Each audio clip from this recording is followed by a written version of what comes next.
I've sort of started to ask myself kind of like, how have I got to this point in my career? As you've evolved, now you're talking a lot about leadership, around legacy, around zone of genius, all of those sorts of things. How did you get to that point, and what was your journey throughout? In age, so you get a little older. I don't know how you're feeling about it, but I'm at the point in my life where I'm like, I've done my time, I've earned my stripes. It's okay for me to give a little bit of, genuine like experience and advice out to folks, but just keeping it really real. Like, I have absolutely nothing to prove to anybody at this point in my life. Zero.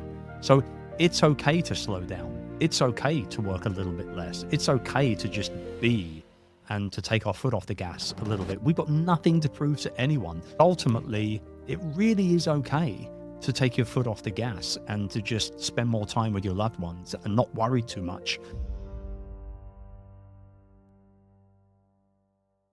Welcome to the Lean Marketing Podcast. Today I'm joined by a returning guest, a fan favorite, probably one of the smartest, most intelligent people I know, and also someone who I always walk away with more energy. And I'm super pumped to have Chris Ducker back on. Welcome, Chris.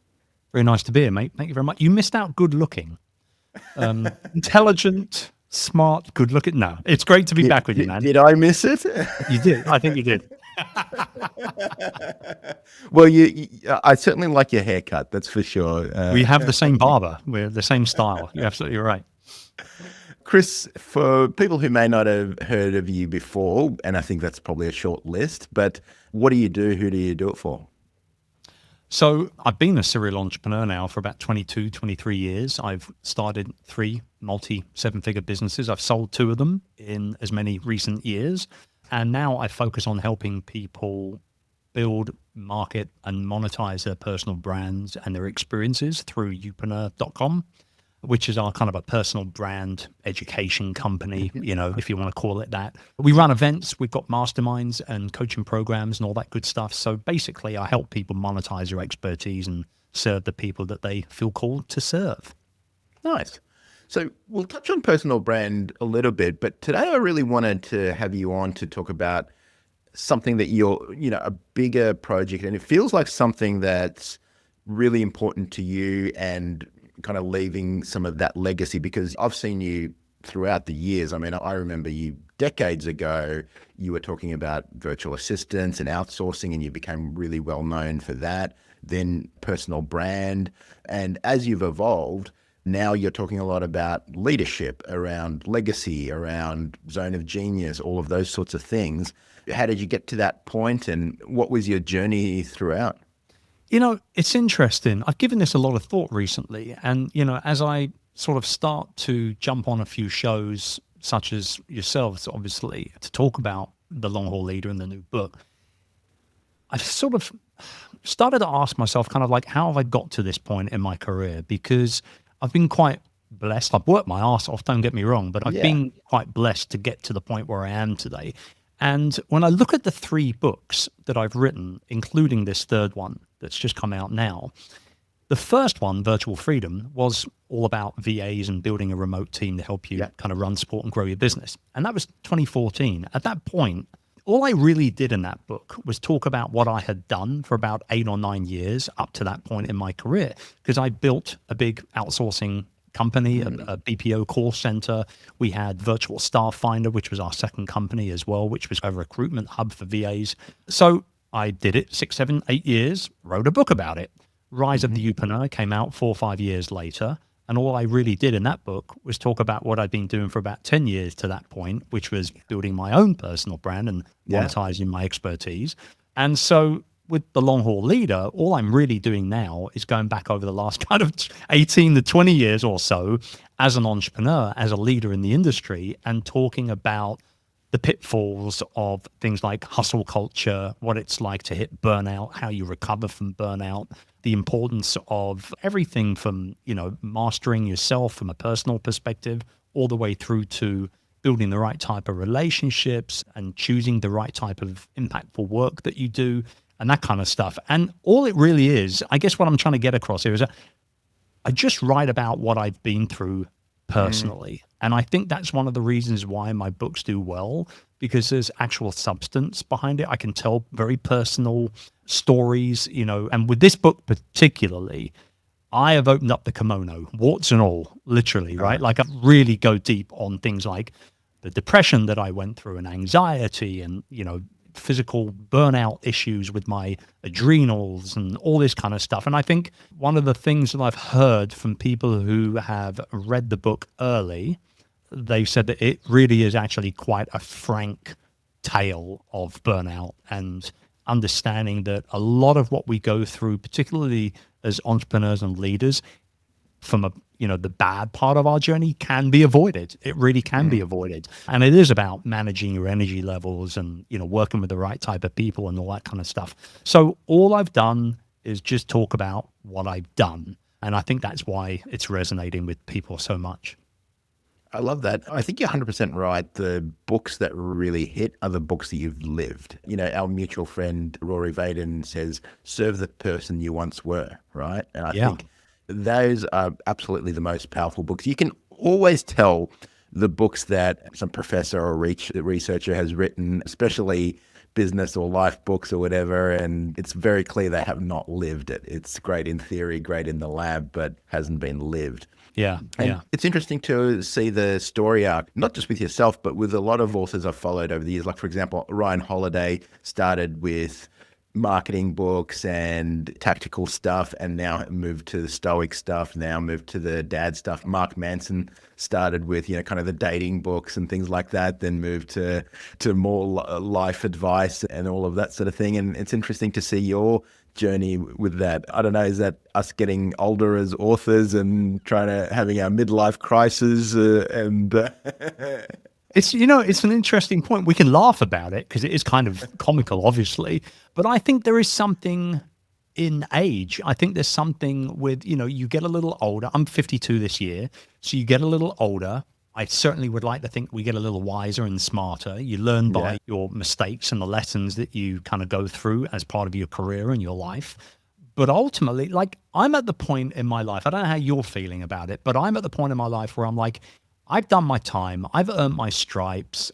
It's okay for me to give a little bit of, genuine experience and advice out to folks. And, it's interesting. One of my really good friends who I've been friends with for probably like close to 20 years, who's a few years older than me and very successful, runs a big corporate awards company.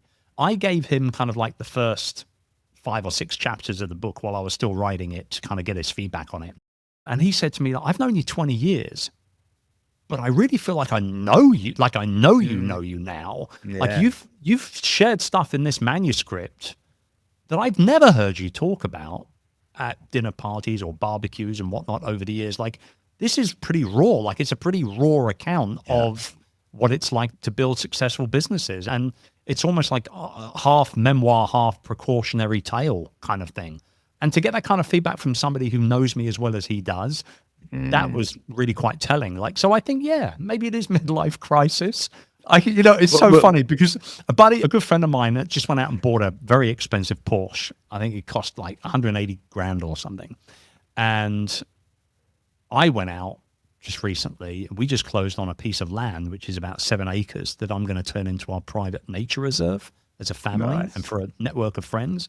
And so we were kind of laughing at the fact that we're clearly both going through this midlife crisis. He's gone very traditional with the sports car.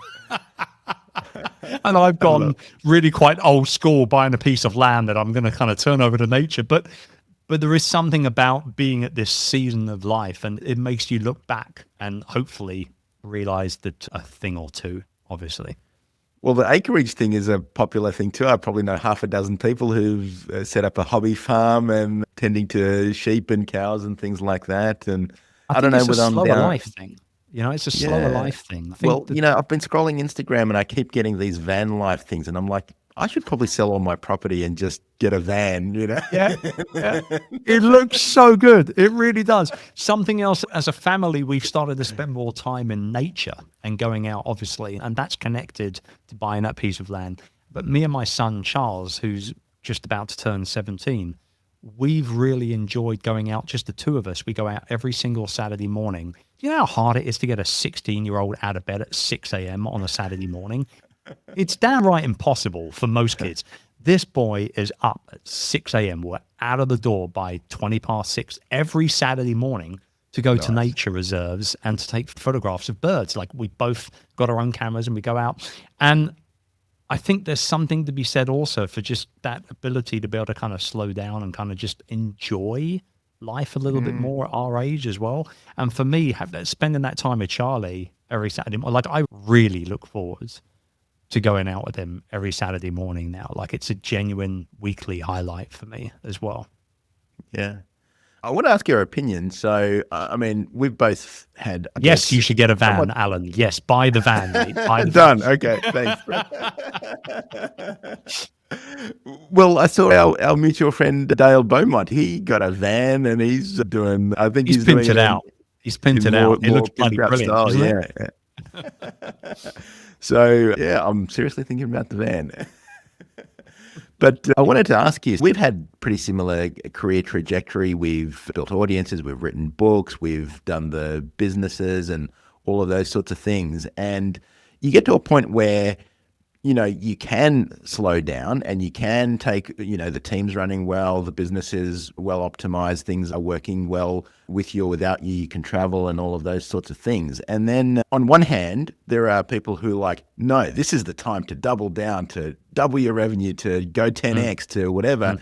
And then there are other people who are like, hey, man, you've won the game. Like, just chill out, take it easy, enjoy life and all of that. And I've oscillated between the two. I've been like, you know, I've taken it easy, but you feel this kind of guilt. You're like, you know, I'm in a privileged position. I should be making the most of it. I should be working harder. I should be setting an example and all of that. Versus, hey, you know, I've earned it. Like you said, I've got my stripes. I've done the hard work. I've done all of that.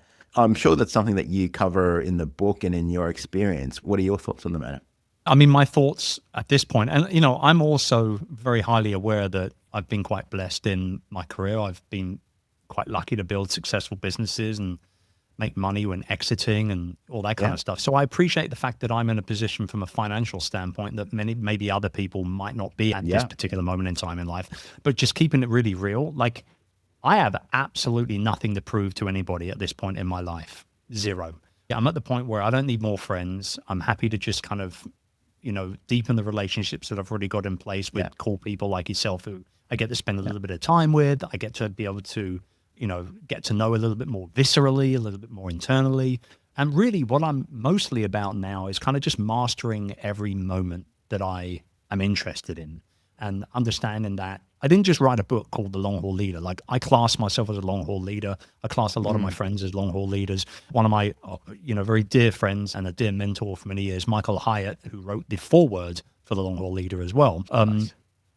We're about making the most of the time that we have. We've done a lot of work. We've put in a lot of late nights and Yeah. busted our asses for many years to be able to get to the point where we are. So it's okay to slow down. It's okay to work a little bit less. It's okay to just be and to take our foot off the gas a little bit. We've got nothing to prove to anyone. Sure, we're still of use to a large group of people, you know, our communities online, our friendship groups, our peers, that kind of stuff.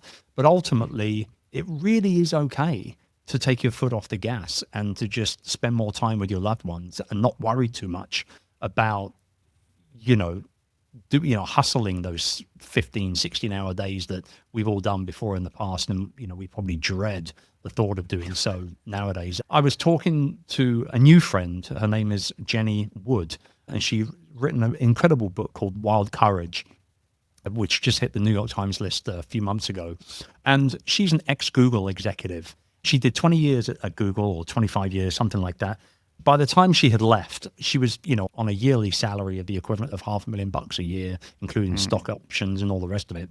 And when she kind of left to set up her own thing, to write her book, to become a speaker and all that kind of stuff, at first her annual kind of month, or her annual revenue target was about $500,000 a year, because that's what she was making. Yeah.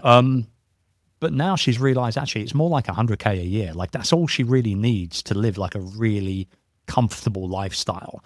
So is Jenny now going after $500,000 a year in revenue and all the work that's connected to that? Or is she happy to kind of just rest on what she's achieved and what she's already got in the bank and bring in what she needs to kind of just live, yes, she's going in that direction instead, because she's a mother of two and she's got, things that she can be getting on with and time that she wants to spend with her loved ones a little bit more. Like, why work more than you need to work when you've worked a lot already? You've earned the right to stay in your zone of genius at this point. Like, you've earned the right to delegate and automate as much as you possibly can in the other parts of your business life so that you can enjoy your personal life a lot more, Well, I don't know about you and a lot of others, but I find myself like, resetting the goal. Like I remember my first income goal was like, if I could get to $10,000 a month, I will be set, Yeah. And then I got to that and passed that and didn't even realize I'd even gotten to that level. Yeah, Then many I'm people like, don't realize they're at that kind of six-figure that's level. it. Like Yeah, you're one right. day, and then I'm like, no, it's $100,000 a month, and then you reset it again, and and it just the ratchet keeps going up, and I think it's just people who are driven, but also you realize that there's severely diminishing returns, like going from $40,000 a year in income to $100,000 a year was a big jump in life improvement and quality of life and things you could buy and things you could do. Going from 100 to 200, yeah, your toys get nicer, that sort of thing, but it's not as big as an improvement. And from there and above, the returns diminish and diminish. Incremental at that it is point. incremental. One of the discussions I've had a lot over the last year with a lot of relatively successful friends is the question of how much is enough. Yeah. Like, how much is enough? It's a really good question. And I think the number is always different for everybody, isn't it? At the end of the day, like folks that don't have children, for example, the number is likely to be less because of the fact that they don't have that as an added kind of requirement in terms of being able to take care of a couple of actual humans, from a legal perspective. You kind of, you've got to take care of them kind of thing. So I think that the number is different for everybody. But the one thing that I have seen is that it's a lot lower than most people think it is. It's a lot lower than what most people think it is. I was in a room with some driven entrepreneurs just yesterday. We were discussing numbers and things like that without revealing any identities. One of them was saying, I'm just trying to get to $30 million in net worth, then I can start piano lessons. I'm like, I don't think you need to be at $30 million net worth to start piano lessons. And this dude is pretty close to that already. He's not, he's maybe in the tens of millions of dollars net worth. And he feels he needs to get to 30 million to start piano lessons. That's a lot of money. $30 million is a lot of money. $10 million, $5 million is a lot of money. $2 million is a lot of money. You see where I'm going with this? Like, it's all very relevant, and relative to where we're at in our journey and what we want to achieve. Every year I make a good amount of money.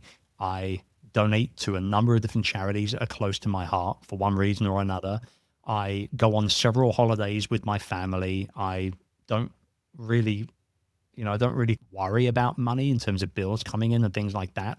But I can honestly say to you, when I sit down and look at what, how much is enough, like it's a much lower number than you probably think it is. And it is different for everybody. So it's important for them to do their own calculations on that. But I think the majority of people that want to, potentially maybe start slowing down a little earlier than society will lead us to believe that we've got to. I think most people are probably a lot closer than they think they are, particularly if they've been, successful in running their own businesses for a while. Hey, it's Allan here. Ready to dive deeper into today's marketing insights? Head over to leanmarketing.com/podcast to get a full summary of today's episode, including all of the resources mentioned. Go to leanmarketing.com/podcast. Now back to the show. I want to switch gears for a bit. So I'd like to talk health optimization. How is that affecting you as a leader, as a person? And then I want to get into a couple of other areas. I want to get into zone of genius. I want to get into some of the hobbies side of things. So I've got a whole list of things I want to cover with you, but let's start with health. Health is important.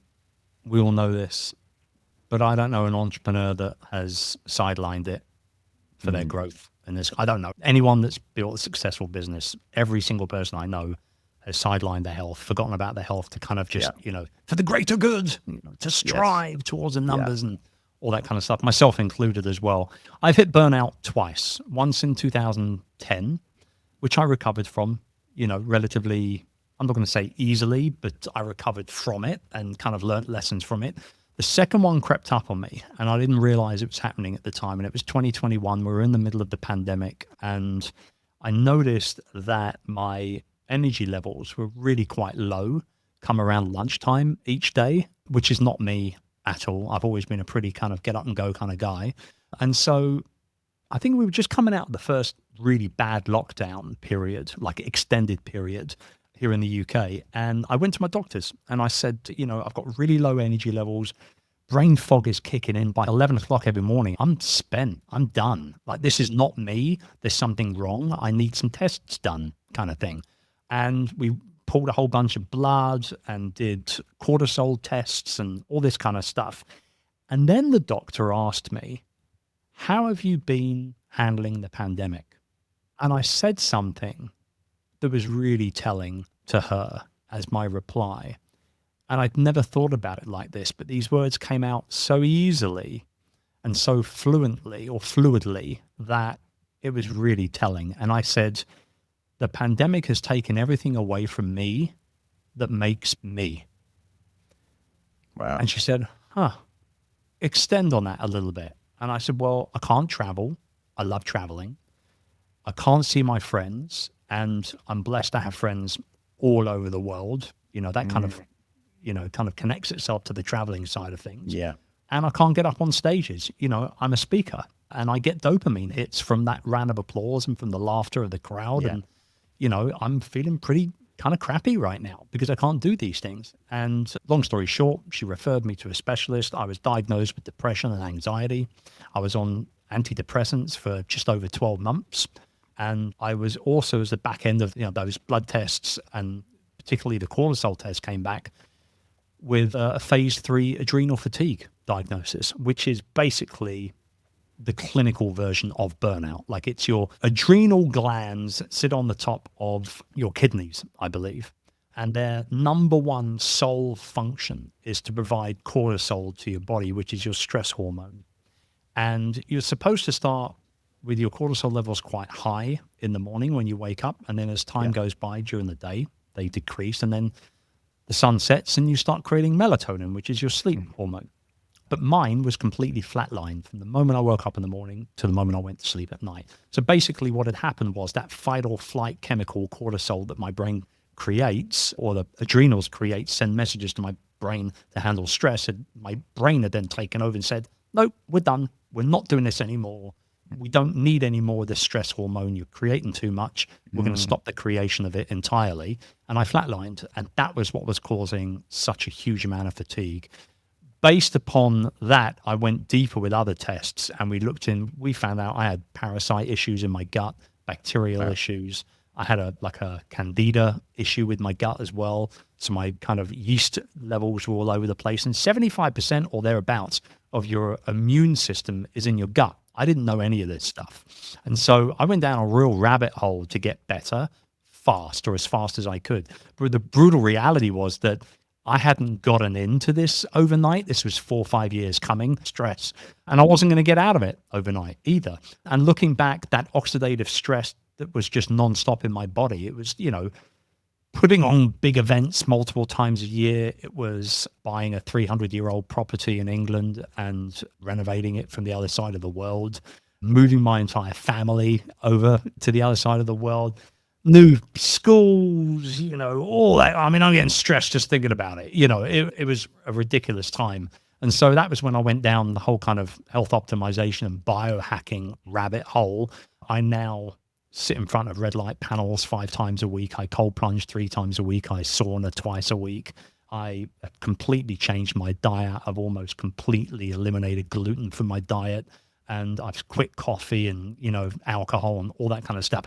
And I feel a million times better as a direct result of it. I'm still recovering from that adrenal fatigue. It's going to take another couple of years, realistically, but I'm on the road to recovery and I feel much, much better for it. So health is about as important as it comes. There's no doubt about it.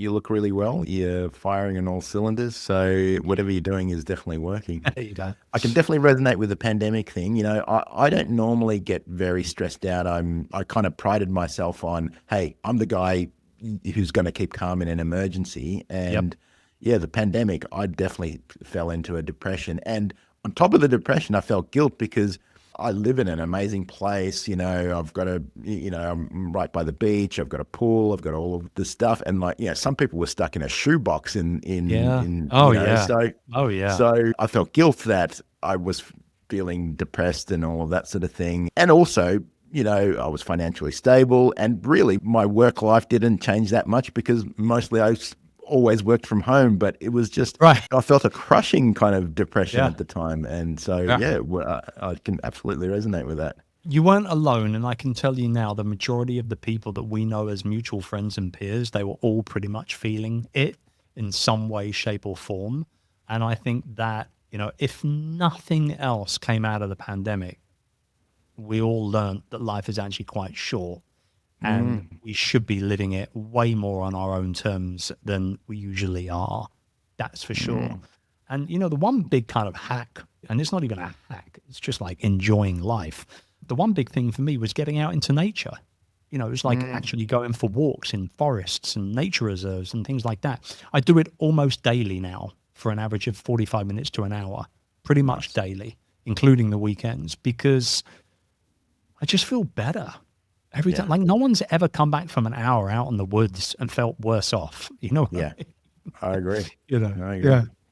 Talk to me about Zone of Genius. So you've got some thoughts around that, and we were chatting about that a little bit earlier. Yeah. I mean, the Zone of Genius is nothing new. Like, I can't remember who brought it out originally, but ultimately it's about focusing on the right priorities at the right time and letting go of the rest. That's the way I look at staying in your zone of genius. I think the bare principles of it is kind of doing only what you can do, particularly when you're running a business. And I think where a lot of entrepreneurs go wrong is they think that no one can do the thing that they're doing better than them. And therefore they wear all those different hats, right? And when I initially burnt out in 2010, I think we hired 8 people that year to replace me. So it just goes to show you how many hats I was wearing. And for me now, what it means is I only do what only I can do within the business. We've had a big change in our business over the last few years because we've sold 2 of our 3 businesses. And so we've gone from an average of about 450 employees down to 6. Wow. So that's a massive change. And now it's even more important for me to stay in that zone of genius. So what we do now today is a lot less intensive than what we were doing 3-4 years ago. The output is a lot less intensive as a company, but also for me personally, I'm staying true in my zone of genius and in my lane and only doing what I can do. So when I say that, what I mean is only I can train our clients and coach our clients the way I do it. Only I can write books that are going to help me grow our business. Only I can get up on stage. Only I can do these types of interviews. And the rest of the team supports all of that. It's quite a simple process. And I think, as long as we don't try and muddy the waters and get things kind of mixed up, we'll be just fine. That allows me to protect my energy, which is super important. So I'm not messing around with Facebook ads or, scheduling organic social posts. Like, I don't even know what my team is due to put up on my Instagram feed until it's up and I start seeing comments coming through. I do reply to the comments on YouTube or rather on Instagram, because I feel that if people are going to spend time to comment and send me DMs, I should spend time to reply to those. And there's a 15-minute window on my schedule every day where I do exactly that. But it allows me to make the most of the time that I'm spending on the things that I'm working on in the right way.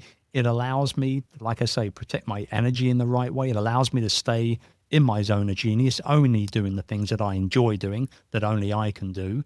And all of this means that slowly but surely I'm building a legacy here that hopefully will continue to serve people long after I've exited from the business.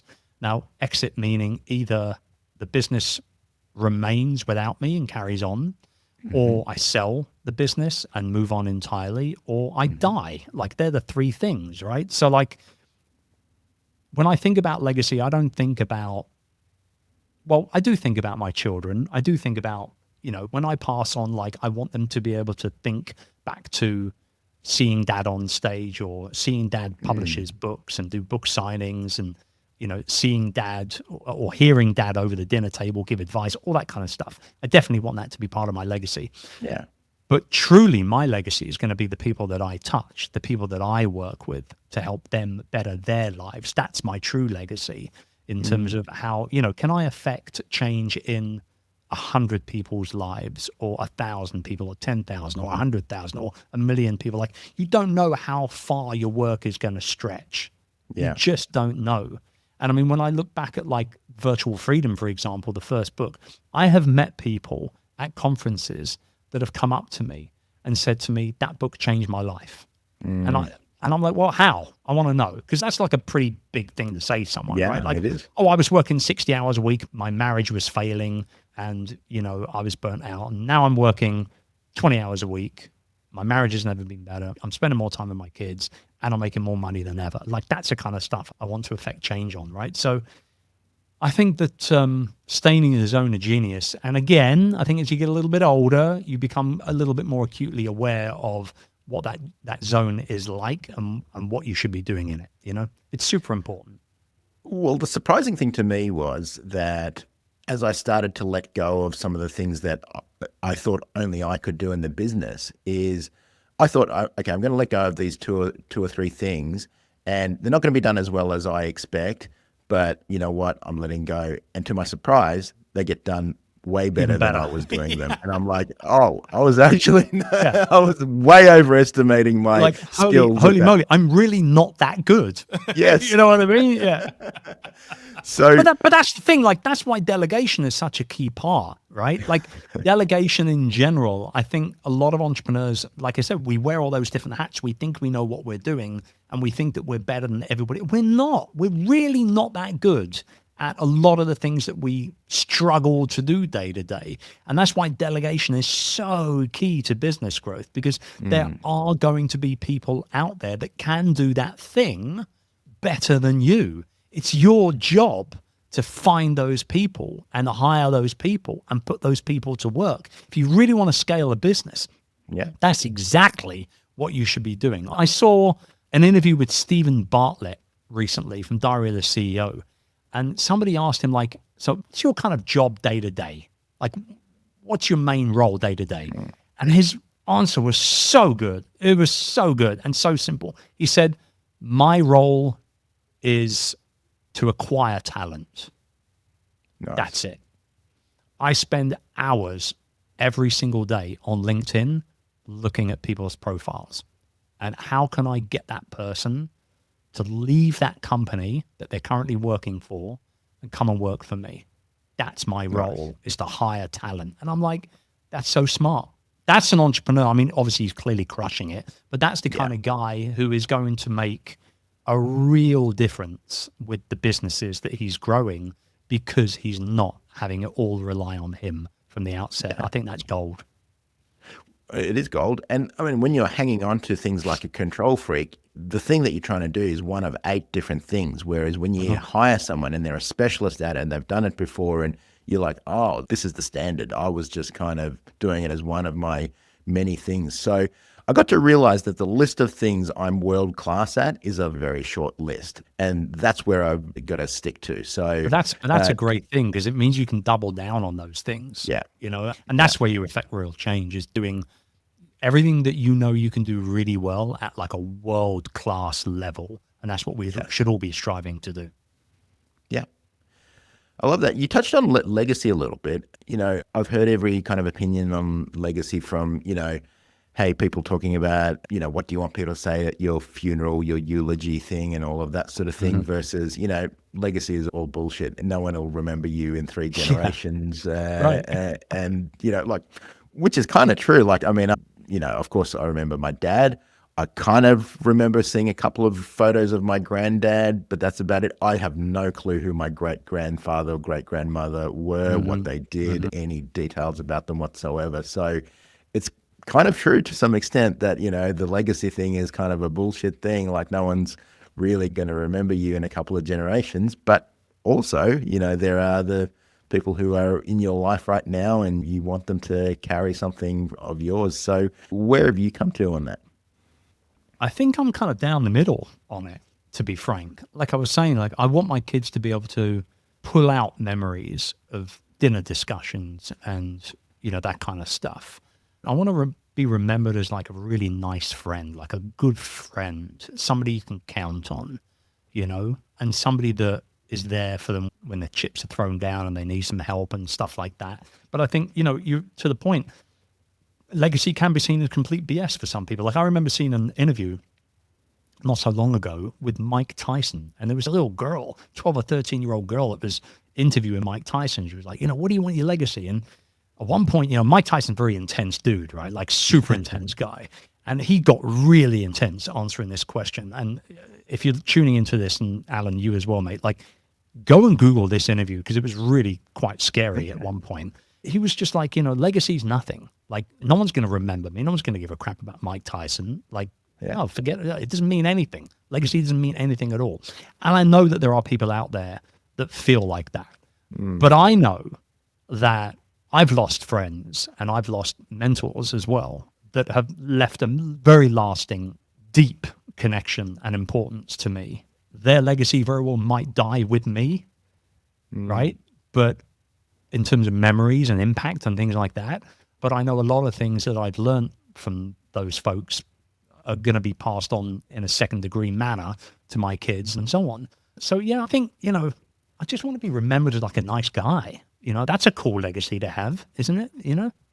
It is. It is. Well, I think mission accomplished for you, Yeah. Chris. That's for sure. I'm ahead of the curve. Hopefully I'm ahead of the curve. Well, we really went deep there, didn't we? I feel Why like this not? is therapy. Why not? Yeah. Yeah. Well, to finish on a lighter note, we talked a little bit about hobbies earlier. And this is one that I've struggled with as well. Like, you've got a to-do list of 100 urgent things and, it's a Saturday afternoon and you've got, a clear Saturday afternoon. You're like, man, I could really punch out a whole bunch of stuff off my to-do list versus, man, the sun is shining. I'd love to go for a hike or whatever the thing is that you enjoy doing. How do you balance that? I mean, well, here's the thing. I actually did a lot of research into hobbies and pastimes for the book because it was something for me that became like viscerally clear to me that this was missing from my life pre-pandemic, pre-burnout. That since I incorporated 2 or 3 hobbies into my life have made me a happier person, a more motivated person, and a more enjoyable person to be around, if I'm to be very frank.